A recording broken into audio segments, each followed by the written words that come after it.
Assalamualaikum dan salam Malaysia Madani. Kembali bersama Met Malaysia untuk laporan cuaca terkini. Dimulakan dengan tinjauan carta angin permukaan, dapat diperhatikan di kebanyakan kawasan di rantau negara, angin timur laut bertiup di hampir keseluruhan kawasan.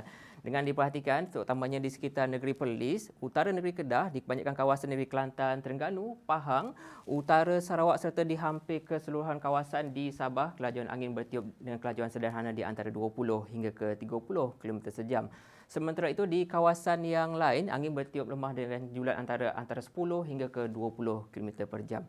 Buat masa ini, tiada amaran kencang dan laut bergelora yang dikeluarkan oleh Met Malaysia.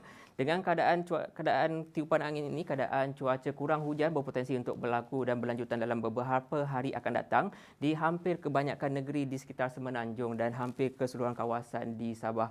Sementara itu, keadaan cuaca hujan berserta ribut petir masih lagi berpotensi untuk berlaku di sekitar bahagian selatan dan pedalaman Sarawak berikutan tiupan angin yang menumpu di sekitar bahagian pedalaman dan juga selatan Sarawak. Seterusnya pula, kita beralih kepada tinjauan keadaan status cuaca panas. Buat masa ini, terdapat dua daerah di Kedah berada di tahap pertama iaitu di sekitar daerah Kota Star dan juga Pokok Sena. Dan dalam masa yang sama juga, dua daerah di Sabah berada di tahap berjaga-jaga iaitu di daerah Nabawan dan juga Tawau. Tahap pertama dikeluarkan dengan suhu maksimum harian yang direkod di antara 35 hingga ke 37 darjah Celsius untuk 3 hari berturut-turut. Orang awam diminta untuk mengurangkan aktiviti di luar kawasan rumah serta minum air dengan secukupnya. Kita beralih pula dengan tinjauan keadaan cuaca terkini di sekitar Semenanjung.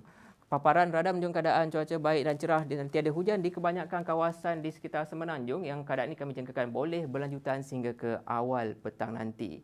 Sementara itu di Sabah dan juga Sarawak, pada ketika ini keadaan cuaca cerah dan tiada hujan di kebanyakan kawasan di sekitar Sarawak dan juga Sabah. Namun keadaan cuaca hujan di beberapa kawasan masih lagi dicerap di sekitar bahagian Kuching yang dijangkakan akan beransur reda sedikit masa lagi.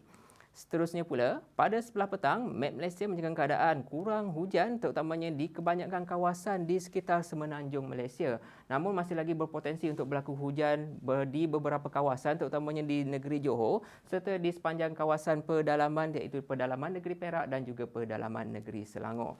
Begitu juga di keadaan di Sabah pada sebelah petang nanti keadaan dijangkakan kurang taburan hujan namun masih lagi berpotensi untuk berlaku di sekitar bahagian Tawau dan juga di bahagian Sandakan. Sementara itu di Sarawak pula keadaan cuaca hujan dijangkakan akan berlaku pada sebelah petang di hampir kebanyakan bahagian di bahagian selatan dan juga pedalaman Sarawak yang mana keadaan cuaca hujan terutamanya di bahagian selatan dan juga pedalaman dijangkakan boleh berpotensi untuk berlanjutan sehingga ke waktu malam. Baiklah, untuk mendapatkan info cuaca terkini, boleh ikuti kami di Facebook, Instagram, X serta YouTube rasmi Met Malaysia. Sekian daripada saya, Ruzamin Pilus. Assalamualaikum.